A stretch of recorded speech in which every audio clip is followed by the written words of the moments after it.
అసలు మంచు ఫ్యామిలీకి సంబంధించి మళ్ళీ గొడవ జరిగినట్టు తెలుస్తుంది. దీనికి సంబంధించి మీ దగ్గర మాకు స్పెసిఫిక్ కంప్లైంట్ రాలేదు.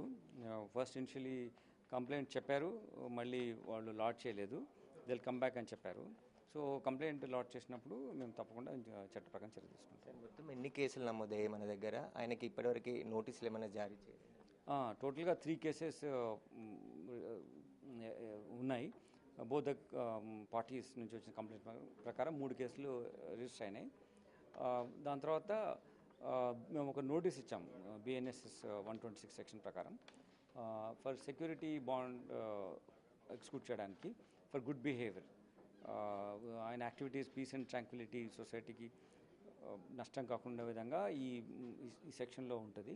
దానిపై నోటీస్ సర్వ్ చేసాం. అందులో ఆయన మనోజ్ వచ్చి ఆయన మాకు హాజరయ్యి ఆయన బాండ్ మీద సైన్ చేశారు. అయితే Mohan Babu and is another son Vishnu approach honourable court వారికి 24 వరకు టైం ఇచ్చింది. After that will again call them and examine them. మీరు అదనపు మెజిస్ట్రేట్ హోదాలో విచారించారు. మళ్ళీ శాంతి భద్రతలకు ఆఘాతం కలిగిస్తే చర్యలు తీసుకుంటామన్నారు. ఒకవేళ వాటిని ఉల్లంఘిస్తే ఎలాంటి చర్యలు ఉండబోతాయి సార్? ఉల్లంఘిస్తే స్పెసిఫిక్ కేసెస్ రిజిస్టర్ చేస్తాం. ఒకవేళ అటెండ్ కాకుండా ఉంటే వాళ్ళు కావాలనుకుంటే మళ్ళీ ఒకసారి అడగచ్చు అడ్జర్న్మెంట్, అది ఏం ప్రాబ్లం లేదు.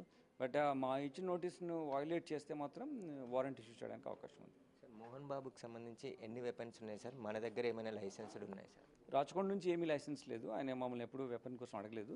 బట్ హైదరాబాద్ సిటీలో ఆయన 2 వెపన్స్ ఫిల్మ్ నగర్ అంటే ఇంతకుముందు జూబ్లీ హిల్స్ పోలీస్ స్టేషన్ నుంచి అంటే తర్వాత ఫిల్మ్ నగర్ స్టేషన్ అయింది, ఇప్పుడు అక్కడ నుంచి ఇష్యూ అయినట్టు రికార్డులో ఉంది.